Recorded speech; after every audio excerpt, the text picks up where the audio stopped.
Hello everyone, welcome to my channel అండి. ఈరోజు recipe నిమ్మకాయ పులిహోర ఎలా చేసేలా చూసేద్దాం. బాండి పెట్టుకుని ఆయిల్ వేసుకుని ఆయిల్ వేడైన తర్వాత ఆవాలు, జీలకర్ర, శనగపప్పు, మినపప్పు, వేరుశనగలు వేసుకుని ఫ్రై చేసుకోవాలి. ఇవి కాస్త ఫ్రై అయిన తర్వాత ఎండుమిర్చి, కరివేపాకు వేసుకుని ఫ్రై చేసుకోవాలి. ఇంగువ, చిటికెడు ఇంగువ యాడ్ చేసుకోవాలండి. తర్వాత కట్ చేసి పెట్టుకున్న పచ్చిమిర్చి కూడా వేసుకొని బాగా ఫ్రై చేసుకోవాలి. లో ఫ్లేమ్లో ఎంత ఫ్రై అయితే అంత టేస్టీగా ఉంటుందండి ఈ రెసిపీ. తర్వాత పసుపు కూడా యాడ్ చేసుకోవాలి. కలర్ కోసం పసుపు యాడ్ చేసుకొని ఫ్రై చేసుకోవాలి పచ్చివాసన పోయేంత వరకు. యాడ్ చేసి పెట్టుకుంటే అంతే అండి, మన గ్రేవీ రెడీ అయిపోయింది. ఈలోపు ఒక ప్లేట్లోకి మనకు కావాల్సినంత రైస్ తీసుకుని కొత్తిమీర, ఉప్పు వేసుకొని కలుపుకొని పక్కన పెట్టుకోవాలి.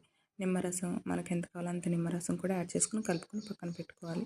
పక్కన పెట్టుకున్న ఆ రైస్లో మనం రెడీ చేసి పెట్టుకుని ఈ గ్రేవీని వేసుకుని